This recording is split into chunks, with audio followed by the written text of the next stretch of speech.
Suspense. And the producer of radio's outstanding theater of thrills, the master of mystery and adventure, William N. Robeson. A man's got to have a good reason to renounce his native land forever. A reason, say, like death. Or worse, life under tyranny. For this reason, thousands of men and women and children who loved freedom more than fatherland have made their way across the frontier to the west in the past 2 months. Of the more than 20,000 who have arrived in the United States, only 8 have been sent back. This might have been the story of one of these. Listen, then, to Freedom This Way, starring Mr. Hans Conried.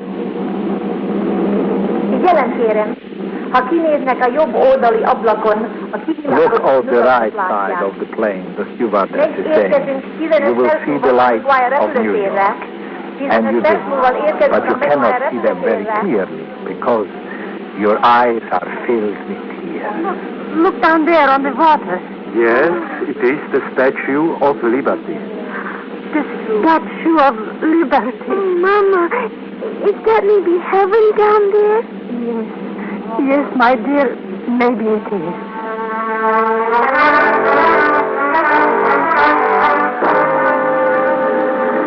Mi most a McGuire repülőtérre vagyunk, New Jersey-ben. No, she's telling you you are landing at the McGuire Air Force Base in New Jersey, in America. Stay in your seat, she says, until your name is called. And that is all right. You can wait a little longer now that you are safe. You can sit and wait and listen to the band outside, welcoming you with the music that reminds you of home. Hello, Harcourt. You don't hear the officer the first time.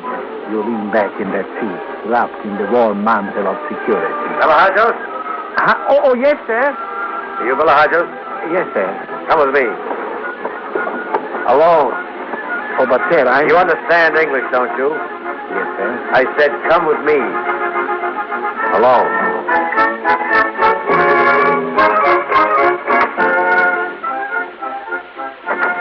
Sit down. Thank you very much, sir. Before you left Vienna, you filled out certain forms, did you not? Oh, yes, sir. And signed them? Yes, sir. Is this one of the forms you filled out? Yes? And this is your signature? Bella Harcourt? Yes, sir. But it's not your name. Is it? Is it? No. Your real name is Bartok, isn't it? Yes, sir. Gazer Bartok. Do you know that the penalty for giving false information to the United States immigration authorities is immediate deportation to the country of your origin? No, sir. No, I can't go back. You should have thought of that when you falsified your entry papers. But I couldn't help it, sir. I had to. Why did you have to? Will you believe me if I tell you, sir? I'll try to. You people are welcome here, or we wouldn't have brought you here, but you've got to play the game according to the rules. I know, sir. It was wrong of me, I suppose, but there was nothing else I could do. It's difficult to explain. How shall I put it? We were free, you see. For 5 days, we were free. I was one of the ones who took over Radio Budapest on 23rd October. We renamed it Radio Free Budapest, and we broadcast truth instead of lies, but not for long. 2 days after the Russians returned, while the Hungarian freedom fighters were selling each street corner with their lives, I made the last throw. Ez a Budapest Szabadság Rádió. The Red Army says, I am marching rapidly now. We haven't got enough guns or enough ammunition. But we will hold out to the last drop of blood. Isten valaket! Goodbye, friends. God save our souls. The Russians are polluted.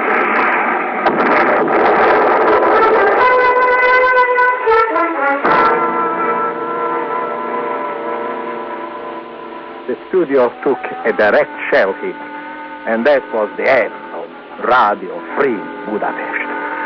Those of us who were not killed were herded into Koporosi House, headquarters and prison of the dreaded and hated AVH, the security police.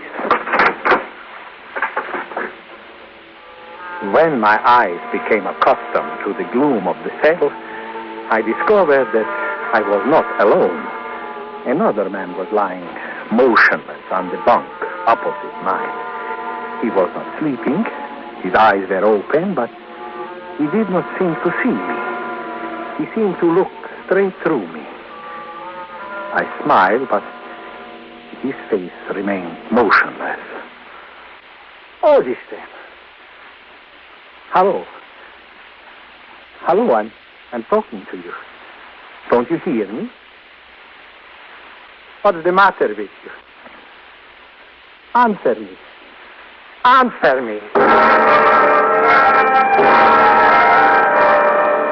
At first I thought he remained silent because he feared I was informer. And then, as the long night dragged by and the dirty gray light through the grilled window announced another day, I became convinced that it was he who worked for them.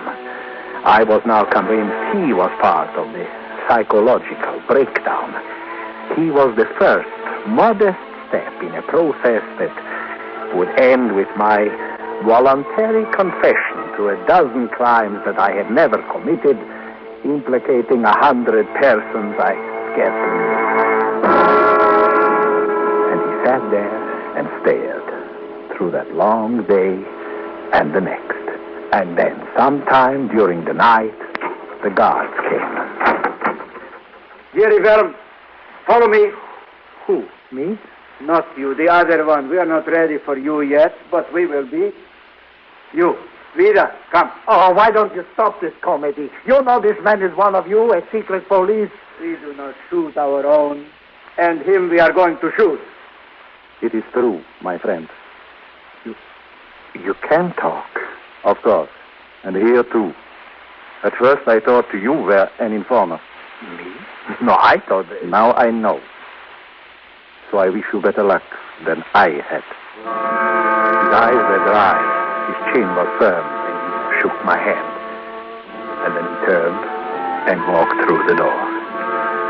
After the barred door had clanked shut and was doubly locked, and the footfalls had died away in the corridor, I unclenched my right fist. When he had shaken my hand, the condemned man had pressed into my palm a pitifully small steel file.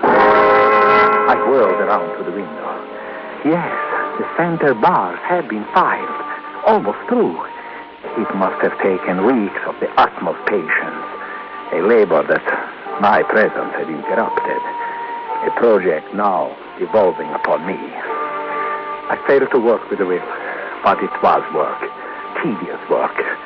The fingers aching as they sought to grip the tiny file, the arms bone-weary from the short, small strokes, but work that went ahead, all through the rest of that night and the next, until all was in readiness.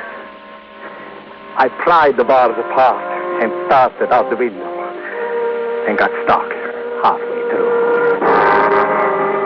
I struggled and turned, tearing my clothes, tearing my flesh, and finally breaking loose from the iron vise, I lost my balance and tumbled into the yard below, full in the blinding circles of the prison searchlight.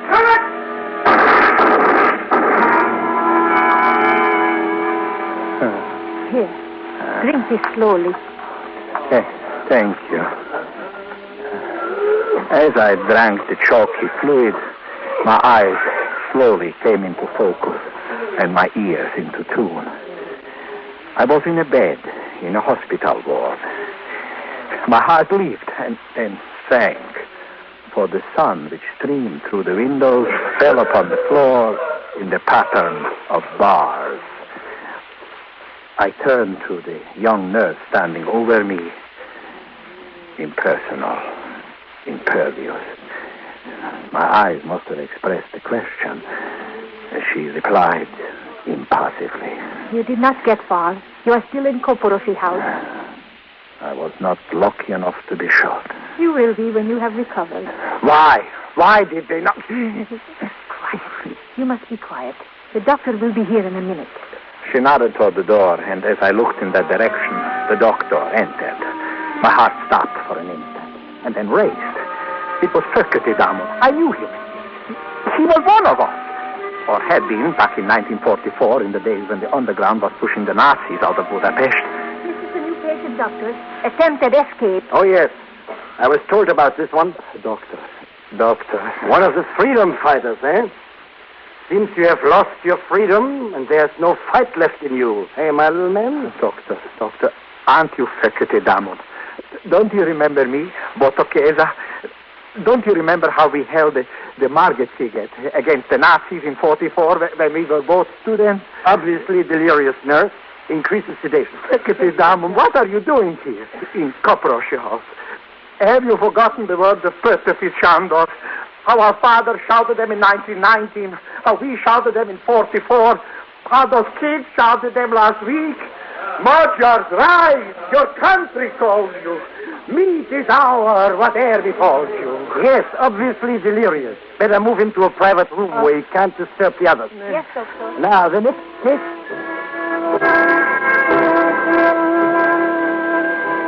It was not long before I learned why the renegade Dr. Fökete had moved me to a private room. Late that evening, when the hospital was most quiet, he paid me a visit. Well, how's the little freedom fighter tonight? I don't need your care nor your insults, Dr. Turncoat Fökete. It was quite a show you put on in the walk this afternoon, Geza Bartok, but scarcely the time nor the place. No, you did remember me then, huh? Keep your voice down. You didn't expect me to recognize you in that crowded ward, did you? No, of course not. It was foolish of me, but to find you working for them... I know. No, why, Dr. Fökete, why? Are you married, Geza? No, a revolutionary cannot afford the luxury of family life. And a family man cannot afford the luxury of revolution. Oh, you excuse yourself with sentimental rubbish. You will think differently when you become a husband and a father. Which is as likely as my ever escaping from Koporoshi house. Others have. How? With my assistance.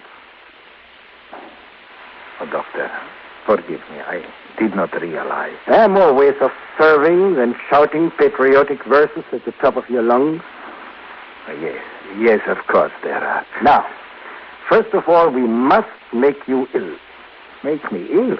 Listen, I feel bad enough as it is. Yes, but your sprains and contusions aren't enough to keep you in the hospital more than a few days. And we may need more time than that. For what? How will you get me out? I haven't the slightest idea at the moment. In matters of this sort, we improvise as we go along. Dr. Fökete was true to his word. The following morning, the nurse Anna gave me an injection. And by that afternoon, I was sicker than I ever remembered. Time stopped. Days and nights ran together in nauseous delirium, marked only by the periodic hypodermic injections.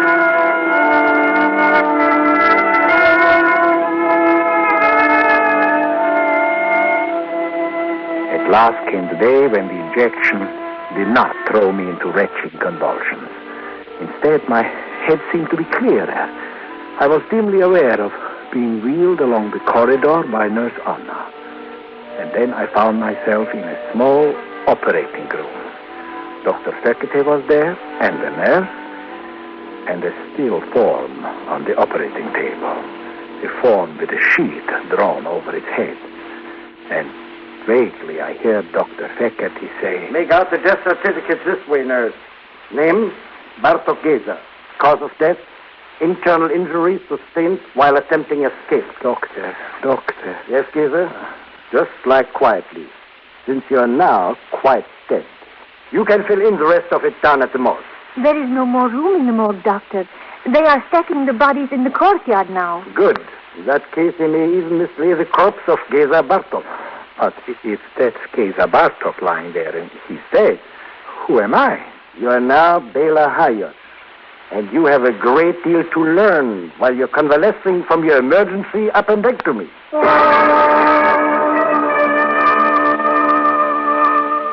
It seemed too good to be true. There must be a flaw somewhere. I worried about it. I wondered about it as the nurse wheeled me back to a new room, to Bela Hayos' room. When the doctor came by that night, my head was buzzing with a dozen unanswered questions. But, doctor, if I couldn't hope to get out of Koproshi House, how can you be so sure that Bela Hayos will be released? Bela Hayos was picked up along with 100 other suspects 2 days before the rebellion began. The security police could prove nothing against him. Then why wasn't he free when we took over the city? He was in the prison hospital with acute appendicitis, too sick to be moved. He was still there when the Russians returned. Certain proof that he had nothing to do with the rebellion. He will be released as soon as your appendectomy is healed. You are sure? I guarantee it. Now take this and learn it tonight. What is it? The facts about Bela Hayos. The answers to the questions you will be asked before they release you.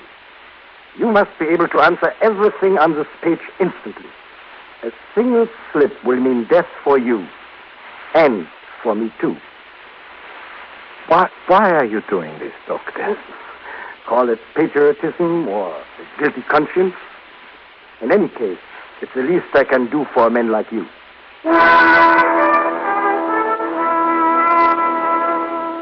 I spent the rest of the night reading and rereading about the man I had become, concentrating fiercely to absorb every tiny detail. Then, a few moments before the nurse arrived on her morning round, I followed the doctor's orders, tore the piece of paper into 100 pieces, and swallowed them. And that night, Dr. Fekete began rehearsing me. Name? Hayos Bela. Date of birth? 7 July 1920. Place of birth? Modurova. Military service? Under Lieutenant 14th Hussars, wounded twice, awarded Grand.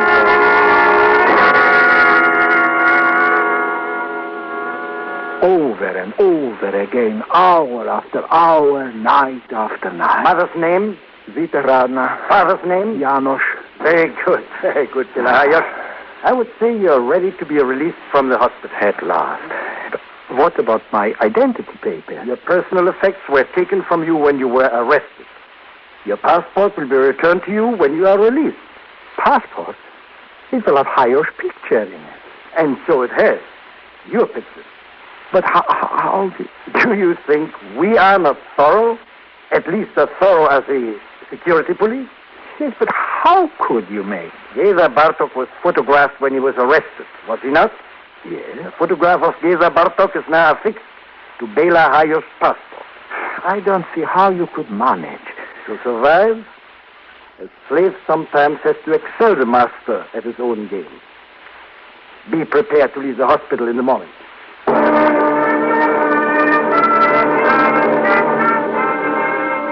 When I appeared next morning before the interrogating officer, all hope left me. He was not of the Hungarian security police. He was a Russian, a captain in the Soviet intelligence service. Apparently, the Russians were taking no chances on another slip-up in this satellite. On the desk before him was spread the dossier of Bela Hayos. And the play for which Dr. Fekete had so well rehearsed me began. Name? Hayos Bela. Born when? 7 July 1920. Where? Modurova.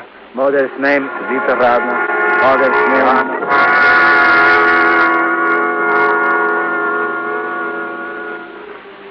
On and on, question after question and answer after right answer.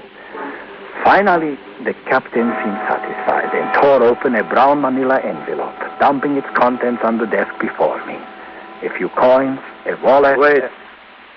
What is this? A passport? Yes, sir. Where are your other papers? Identity card, ration card? They came for me in the middle of the night. I did not have time. No time? No time to find anything but a passport?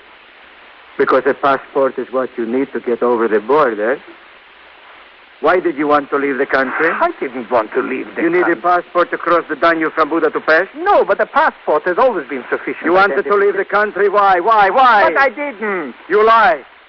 All Hungarians are liars. I fought back the compulsion to spit into the face of this swinish Slav. And then he pushed the passport in the wallet toward me, indicating that having insulted me, the interview was over. As I picked up the wallet, something fell out of it and fluttered to the desk.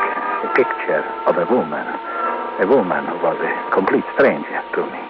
Before I could retrieve it, the captain snatched it up. Whose picture is it? My wife. You do not seem sure. Of course I'm sure it's my wife. Name? Margit. Age? 25. You love her? Yeah, She loves you? of course. Then why is she not here to take you home? She didn't know I was being released today. Why didn't you inform her? Do you think anyone from here would have taken her the message? Her? Yes, I would have. Not bad. Not bad at all. Undoubtedly one of the heroic women of Budapest. Those great patriots who brave our tanks with bared breasts to lay wreaths upon their heroes' graves. Why isn't she here to meet you? I wanted to surprise her. It is a scene I must witness. The surprise of your hero wife. You do not mind if I accompany you home? No. No, of course not.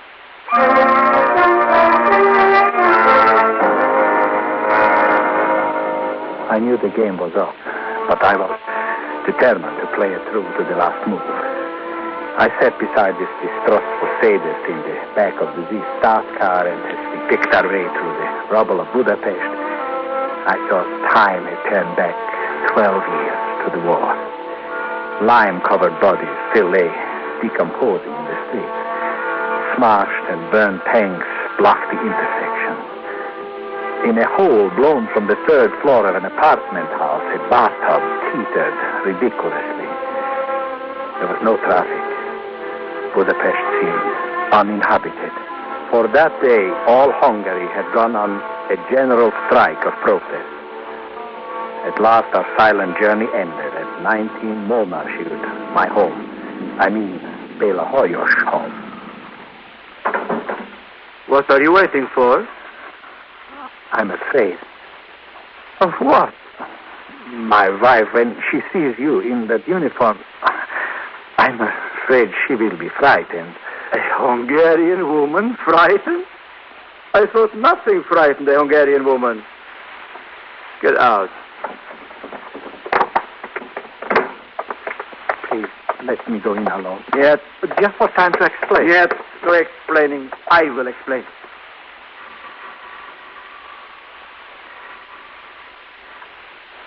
Ivanov? Who is there? Én vagyok. It's I, Béla. Béla. Edison, darling. Oh. I'm back home. You didn't expect me, I know. Oh, darling, it's so good to hold you in my arms again. Oh, I'm so happy. She does not seem so happy to see you. I told you she'd be frightened by your presence, but she is happy. Aren't you, darling? Of course I am happy. It is just I am at a loss for words. There. You see, Captain? Would not any wife be happy when her husband returns, even if he does forget to kiss her? Oh, my love, forgive me. Mama, can I go out and play? Mama is busy here. Oh, a Ruski. What? Now run along or he will take you away with him. This is your child? Yes. I asked him. Yes, it is our child.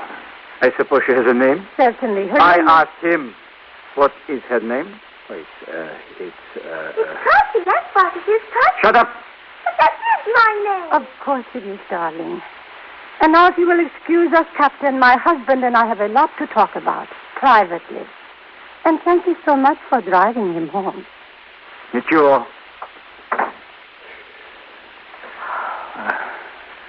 I owe you an explanation. No, you do not. And I owe Cutty my thanks for not giving me away. Cutty's father taught her not to ask questions in front of strangers. When did my husband die? A week ago. I knew he wouldn't be back. This time I knew he wouldn't be back. You must be hungry. May I get you something to eat? No, please don't bother. It is never a bother to feed a hungry man.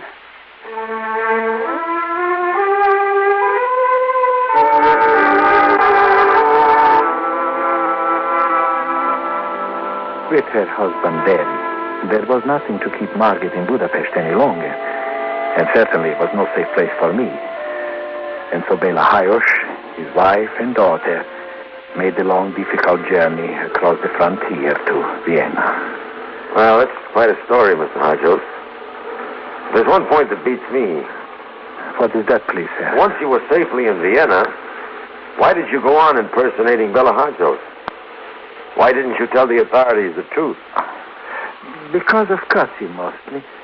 During that long trip across the border, hiding in the forest, wading through swamps, walking in the cold rain, she clung to me and called me Papa, until it almost seemed as though I really were her Papa. Yes, until it seemed I was really Margaret's husband. I was all they had, you see. They needed me. Mm-hmm. And so you entered the United States as man and wife. That's right, sir. But you're not married.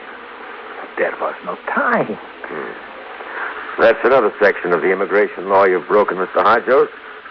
Comes under the heading of moral turpitude. Here he is, Mama. Huh? Here's Papa talking to the man. Do not disturb him now, Cotty. You can see he is busy. Who is the man, Mama? I thought you said Corty had been trained not to ask questions in front of strangers. Oh, I told her it would not be necessary in America. I told her in America it was safe to talk to anyone. What's your name? Well, you can call me Uncle Sam. Are you a good uncle? I try to be. Oh, one last question, Mr. Hajosz. Yes, sir? How much money do you have with you? I'm afraid not very much. A few pengar and some Austrian shillings. No American money? Oh, no, sir, but I hope to find a job quick. I'm sure you will. In the meantime, here's $2. But why? Take them. You'll need them. What for? The marriage license.